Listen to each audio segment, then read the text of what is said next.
और फिर वो बताता है कि अगर आपके पास मेंटल का फ्रैक्चर आ जाता है तो उसकी प्रिलिमिनरी ट्रीटमेंट क्या होगी। तो पहले आपने बेसिकली प्रिलिमिनरी ट्रीटमेंट करनी होती है, और उसके बाद जब बेसिकली उसकी कोई ऐसी चीज़ बाकी ना रह जाए जो लाइफ थ्रेटनिंग हो, उसके बाद आप उस फ्रैक्चर की डेफिनेटिव ट्रीटमेंट की तरफ चले जाते हैं। तो प्रिलिमिनरी ट्रीटमेंट में बेसिकली आपने वो सारी चीज़ें देखनी है जो कि इमीडिएटली लाइफ थ्रेटनिंग है और उनको डील करना है। और उसके बाद आपने उसकी पेन को और इन्फेक्शन फर्दर स्प्रेड होने को प्रिवेंट करना है। तो उसमें वो सबसे पहले बताता है कि आपने उसका एयरवे चेक करना है। तो अब मैंडिबल का फ्रैक्चर हुआ है तो ऑब्वियसली पॉसिबल है कि उसका कोई टूथ फ्रैक्चर हो जाए और वो जाके एयरवे में स्टक हो जाए, जिसकी वजह से उसका एयरवे कॉम्प्रोमाइज़ हो जाए। या अगर वो डेंचर वियरर है तो डेंचर का कोई पार्ट अगर फ्रैक्चर होके उसका एयरवे ब्लॉक कर सकता है, तो वो आपने चेक कर लेना है। और थर्ड, वो कह रहा है ब्लीडिंग की वजह से भी पॉसिबल होता है कि आपका एयरवे जो है वो कॉम्प्रोमाइज़ हो सकता है। तो ये सारी चीज़ें आपने आइडेंटिफाई करनी है कि प्रेजेंट हैं या नहीं है। तो उसके लिए वो बेस्ट आपको कहता है कि अगर आपके पास सक्शन अवेलेबल है तो आपने सक्शन के थ्रू आपने जो सारा ब्लीडिंग हुई होगी उसके इंट्राओरली, तो वो आपने रिमूव कर लेनी है। उसके बाद आपने देख लेना कोई टूथ फ्रैक्चर तो नहीं है, फिलिंग डिसलॉज तो नहीं है, डेंचर अगर पहनता है तो वो फ्रैक्चर तो नहीं है। तो ये सारी चीज़ें क्लियर करने के बाद वो कहता है कि अगर आपका सिम्फेसिस एरिया का फ्रैक्चर है तो उसने पहले भी बताया था कि अगर पेशेंट अनकॉन्शियस हो जाता है तो देर इज़ अ चांस कि टंग फॉल बैक कर जाएगी।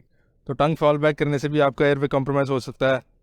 तो उसको प्रिवेंट करने के लिए वो कहता है यूजुअली एक सूचर पास कर देते हैं टंग के थ्रू, और उसको फिर ऑब्वियसली आगे पुल करके रखेंगे तो टंग जो है वो पीछे की तरफ फॉल बैक नहीं करेगी। और दूसरा, उसको आप अगर करवट दिला के लटाएं, यानी इसकी साइड पे उसको लटा के रखें, तो भी इसके चांसेस हैं कि एक तो ब्लीडिंग के वजह से आपका एयरवे कॉम्प्रोमाइज़ नहीं होगा और साथ ही टंग फॉल बैक के चांसेस भी कम हो जाते हैं। तो एयरवे को आपने इस तरह मेंटेन रखना है। सेकंड, वो फिर हेमरेज के बारे में बताता है। तो वो यूजुअली कहता है कि सिर्फ अगर फ्रैक्चर हुआ है आपकी बोन का तो उसमें यूजुअली कोई मैसिव हेमरेज के चांसेस नहीं होते। लेकिन अगर साथ सॉफ्ट टिश्यू इंजरी सीवियर है और एक्सटेंसिव है तो सॉफ्ट टिश्यू इंजरी की वजह से आपकी जो हेमरेज है वो ज़्यादा हो सकती है। फिर ऑब्वियसली वहाँ से आपकी फेशियल नर्व पास कर रही होती है मैंडिबल के अंदर से, मतलब मैंडिबल के साइड से। तो अगर वो आपकी रप्चर हो जाती है तो वहाँ से ऑब्वियसली मैसिव हेमरेज के चांसेस हैं। तो उसके लिए वो कहता है कि आपने आर्टरी फोर्सेप्स से उसको मतलब लाइगेट कर देना है पीछे से, ताकि आगे से ब्लीडिंग ना हो जब तक आप उसको आगे से डील नहीं कर लेते जहाँ से रप्चर हुई हुई है। और फिर वो कहता है कि अगर आपका ग्रॉसली डिस्प्लेस फ्रैक्चर है तो उसमें पॉसिबिलिटी होती है कि ब्रिस्क और परसिस्टेंट हेमरेज हो जाए। तो वो तब तक ठीक नहीं होगी जब तक आप अपने जो फ्रैक्चर्ड पार्ट है उसको रिड्यूस ना कर लें, उसको अपनी ओरिजिनल पोजीशन में ना लें आएं।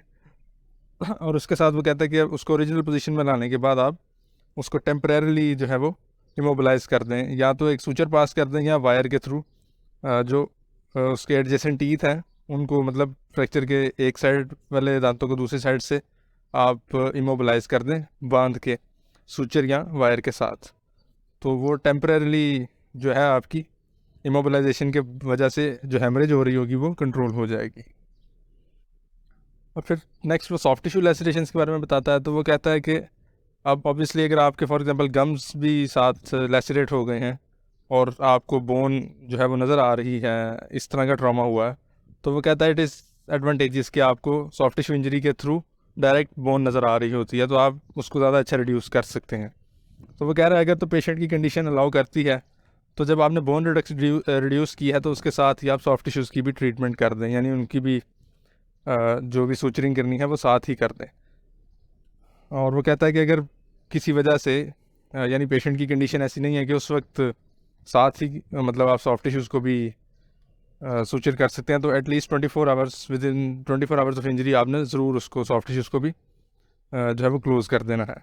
और उससे पहले वो कहता है कि उसको आपने क्लीन कर लेना कि उसमें कोई फॉरेन मटेरियल ना रह जाए, ताकि बाद में उस फॉरेन मटेरियल की वजह से वहाँ पे टैटूइंग ना हो जाए आपके सॉफ्ट टिश्यूज़ की।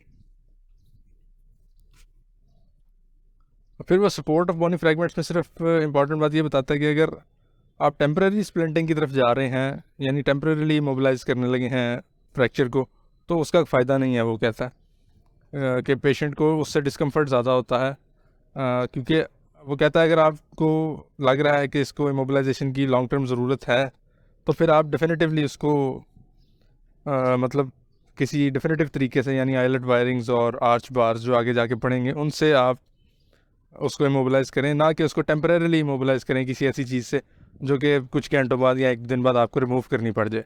तो वो उसमें वो कह रहा है कि पेशेंट को डिस्कम्फर्ट ज़्यादा रहेगा। तो अगर तो आपने इमोबलाइज़ करना है तो फिर डेफिनेटिवली करें, टेम्परेरीली ना करें। लेकिन उसने ऊपर एक कंडीशन बता दी है, जैसे कि हेमरेज में उसने कहा है ग्रॉसली डिस्प्लेस्ड फ्रैक्चर के अंदर, कि अगर आपने हेमरेज कंट्रोल करनी है तो वहाँ पे आप इमोबलाइज़ टेम्परेरीली कर सकते हैं।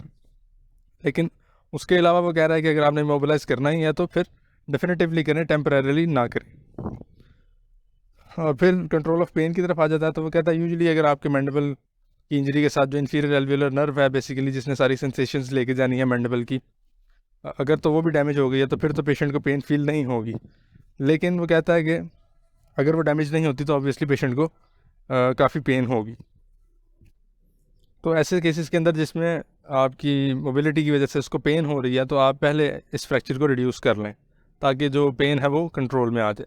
दूसरा, वो पेन किलर्स के हवाले से ये इंपॉर्टेंट बात बताता है कि आपने मॉर्फिन जैसे, यानी जो ओपियोइड्स हैं, वो पावरफुल एनाल्जेसिक्स नहीं देने, क्योंकि एक तो वो आपके कफ रिफ्लेक्स को और रेस्पिरेटरी सेंटर को डिप्रेस करते हैं।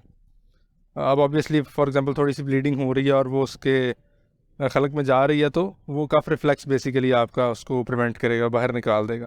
तो ओपियोइड से आपका कफ रिफ्लेक्स अगर डिप्रेस हो जाता है तो ये वाला उसका मनूवर कैंसर मतलब नहीं परफॉर्म हो सकेगा और एयरवे कॉम्प्रोमाइज़ होने का चांस होगा। और दूसरा, वो कह रहा है कि अगर बॉडी के किसी और पार्ट में उसको इंजरी है, फॉर एग्जांपल वो कहता है रप्चर्ड स्प्लीन है उसकी, तो उसकी जो पेन है वो ओपियोइड से मास्क हो जाएगी। तो वो जो दूसरी पार्ट्स ऑफ द बॉडी की इंजरीज़ हैं वो हमें आइडेंटिफाई नहीं हो सकेंगी। तो बहुत स्ट्रॉन्ग एनाल्जेसिक्स उसको नहीं देने। और फिर कंट्रोल ऑफ इन्फेक्शन के बारे में बताता है वो। तो वो जैसे हमने पहले पढ़ा था कि जब आपका टूथ आपकी फ्रैक्चर लाइन के अंदर आ जाता है तो पीडीएल के थ्रू वो एक्सटर्नल इन्वायरमेंट से कम्युनिकेट कर रहा होता है, तो ये आपका कंपाउंड फ्रैक्चर बन जाता है। तो जब कंपाउंड फ्रैक्चर बन जाएगा, यानी वो आउटसाइड वर्ल्ड से कम्युनिकेट कर रहा है, तो उसमें इन्फेक्शन के चांसेस ज़्यादा हो जाते हैं। तो उसमें वो बता रहा है कि बेंजाइल पेनिसिलिन आपने इंट्रामस्कुलर इंजेक्शन से देनी है एवरी 6 आवर्स, पहले 2-3 दिनों में, और फिर 1 वीक के लिए आपने उसको ओरल पेनिसिलिन पर रखना है। और अगर आपको ग्राम नेगेटिव ऑर्गेनिजम्स का मतलब कि इन्फेक्शन की वजह से इन्फेक्शन का चांस ज़्यादा फील हो रहा है, तो आप मेट्रोनिडाज़ोल भी दे सकते हैं। और फाइनली वो फूड और फ्लूइड के बारे में बता रहा है।